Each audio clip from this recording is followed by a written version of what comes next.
Hello everyone, in this lesson, we will get our first taste of PHP, which is the language that WordPress is written in. Now, working with a programming language might sound intimidating at first, but that's why we're going to walk through this together step by step at a nice pace. So without further ado, let's get started. Okay. In our previous lesson we set up a local dev environment copy of WordPress for ourselves. And now the question becomes, how and where can we get our first taste of the PHP language? Well, in our previous lesson, we also learned how to find the files and folders that power this site. So for example, if you're using local by Flywheel, you can just right-click on your site right here and choose Reveal in Finder, or if you're on Windows, it should say Show in Folder or Open Explorer or something similar to that. Go ahead and click into that folder, then click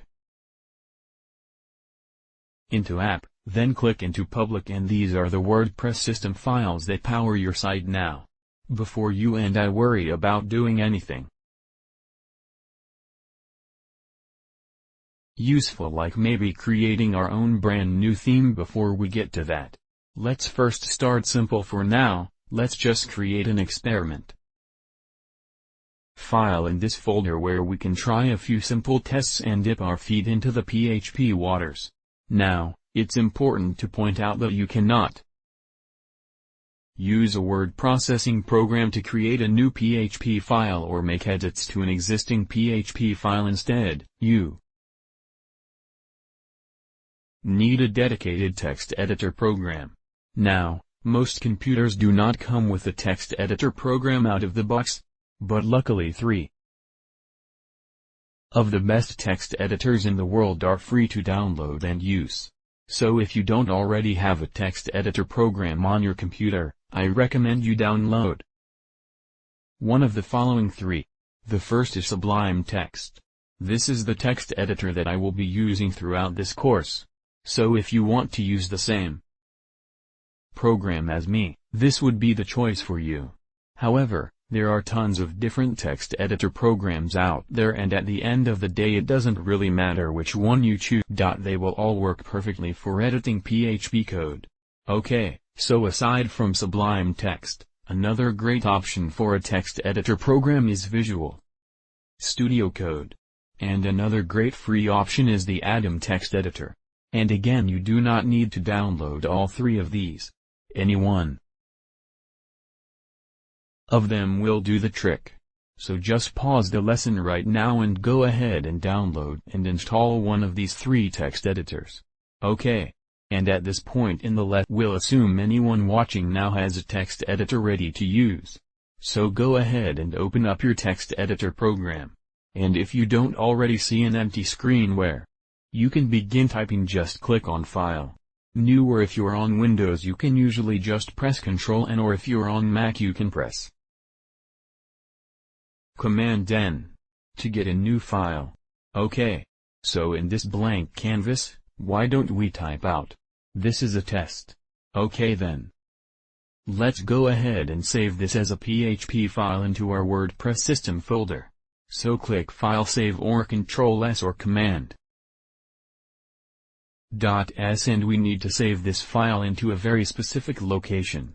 We want to save it into that folder where all of the WordPress system files live. So within your user account home folder, click into Local Sites, then click on the name of your site, then App, and then Public. Okay.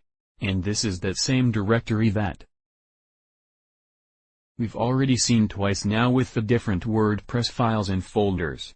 So let's save our new file into this folder, and the name of our new file only matters in the sense that we don't want to overwrite any of the existing WordPress files. So why don't we name our new file Experiment, and this is the important part .php.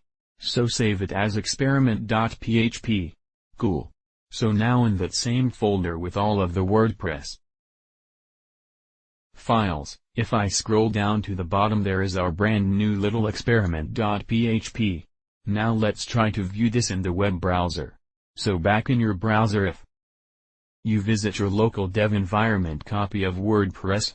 Right, your URL might be a bit different if you're using Flywheel. Remember, you can always use the View Site button, but at the end of this URL add-on, make sure there's a / and add-on experiment.php. Press enter. And you can see we are viewing that brand new file that we just created now. I want to point out that this is not how you add new pages or URLs to a WordPress website. So you would never do this in the real world on a live public website.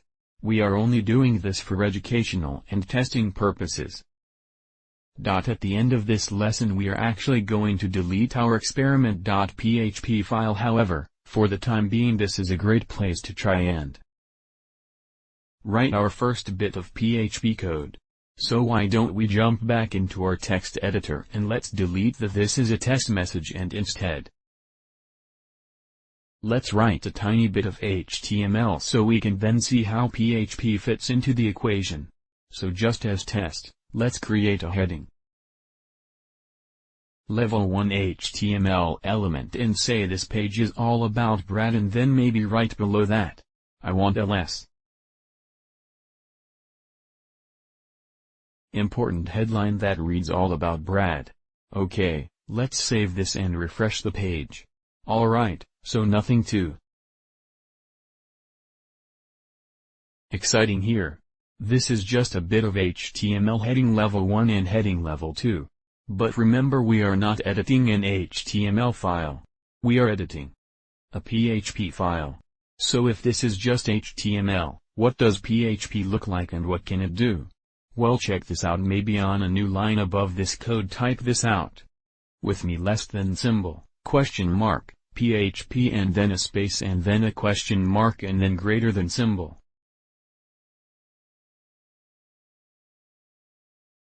So what does this code mean? Well, this first chunk that I have highlighted right now, this begins PHP mode and this chunk ends PHP mode. Okay, so in between those where my cursor is right now, that means we are in PHP mode now when we are not in PHP mode. Like down here. Right, this closes PHP mode. This code down here is just regular old HTML.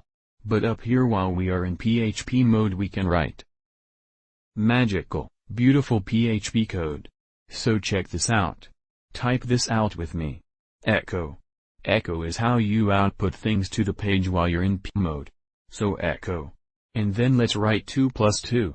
Then let's save this and refresh in the browser, and there we see 4. Now you might be underwhelmed. You might be wondering what is so exciting about 2 + 2 = 4. Well, it's exciting because we could never do that in regular old HTML. HTML doesn't have a brain. You just type out exactly what you want and that's exactly what you get. PHP on the other hand, has a brain, a programming language. We can give it equations, we can tell it to talk to databases, we can have it resize images or send out automatic emails. We can make PHP do just about anything for us. And what's cool is that the general public that's visiting our website, they don't see our PHP code. They only see the final product. So for example, here in the web browser, if we view the source of this page, so view page source. So here we can see the HTML code, but notice we don't see 2 + 2. We just see 4. This is because PHP is a server-side language, and that means that all of our PHP code runs on the server, and then only the result of that code, not the code itself, gets sent to the visitors of our website. So in other words, the server is what's calculating 2 + 2, not people's web browser. Let's jump back into our text editor because practice makes perfect. I want to show you that we can jump in and out of PHP mode as many times as we need to. So for example, maybe after this heading level 1 but before this heading level 2. So maybe in between those two lines, I want to drop into PHP mode and maybe echo out the results of 5 × 5. Okay. And that will be sure to close out or end PHP mode. Okay. And if I save this and refresh. Cool. So in between the two headlines, we see 25. So back to the code, you can see that in a PHP file we can seamlessly jump back and forth between php-html, php-html. Alright.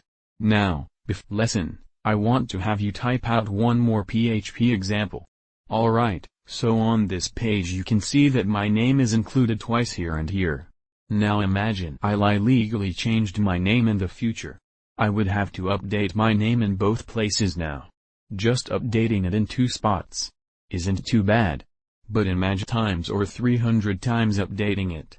And all of those places would be very time consuming. So it would be nice, instead of having to hard code my name, if we could just include for my name. Right? So for example, if instead of Brad right here, it just said blank, and instead of Brad right here it said blank. And then we could somehow replace all of the blanks with my name. Well, there's no way to do that with regular old HTML, but we can do it with PHP. So check this out. Up here on this top line right after 2 + 2, while we are still in PHP mode, let's add a semicolon. The semicolon tells PHP that we are done with this task and that we want to move on to a new task. So we could begin typing right here where my cursor is. But just to stay organized, I'm gonna drop down .ok. And right now I'm still in PHP mode. And what I'm going to do right now is create a variable that stores my name. So type this out with me. $, my name equals "Brad." And then, just to be safe, why don't we add a semicolon at the very end of the line to tell PHP that we are done with this task. Now let's go over this code that we just wrote. So the $, is how you create a variable in PHP. And then this text that comes right after the $. This doesn't matter what you type. I just made this up.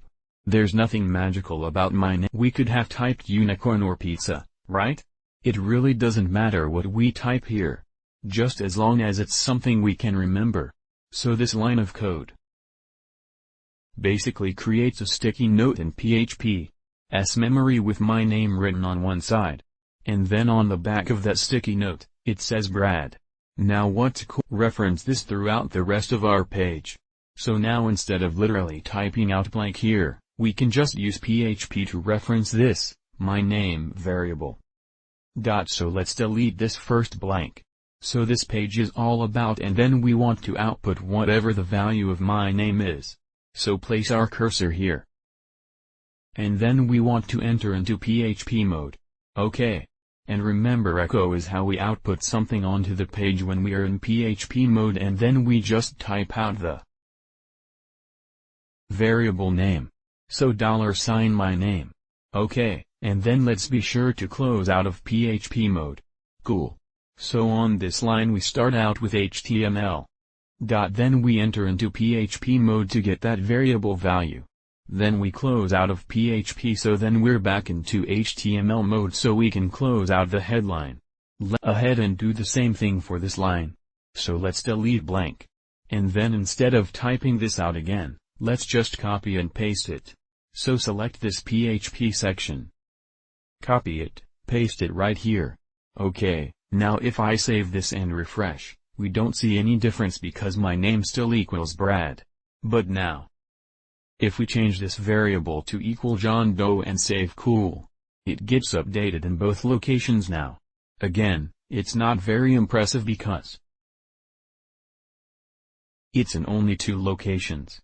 But imagine if your page was way more complex and that name was referenced hundreds of times. You get the idea, and that's actually going to bring this example to a close now. I do want to point out that what we just did in this lesson has absolutely nothing to do with WordPress. This experiment.php file that we just created is not in any way connected to the core of WordPress. However, WordPress is written in the PHP language. And at this point in the course, you are now familiar with the basics of PHP, right? You know how to enter PHP mode. You know how to close PHP mode. You know how to create variables using the $, and you know how to output content to the page using echo and with just that little bit of PHP knowledge in your tool belt. You are now ready to start writing WordPress code, or in other words, you're ready to use PHP to tell WordPress what to do, and this is where things get fun. So in our very next lesson we are going to use PHP code to create our own brand new custom WordPress theme. But really quick before we jump into that next lesson, I want to talk about our experiment.php file. If everything in this lesson made sense, I encourage actually go ahead and delete our experiment.php file. You don't need to delete it. You can keep it for reference if you'd like to. I just want to make sure that you're aware that it's not normal to have random extra files sitting in the core root folder of WordPress like this. We only did this for educational testing reasons, so I would strongly encourage you to delete this file, but it's not going to hurt anything. So if you want to keep it there for reference, that's okay. Anyways, I'm looking forward to creating a theme with you in the next lesson, so let's keep things rolling.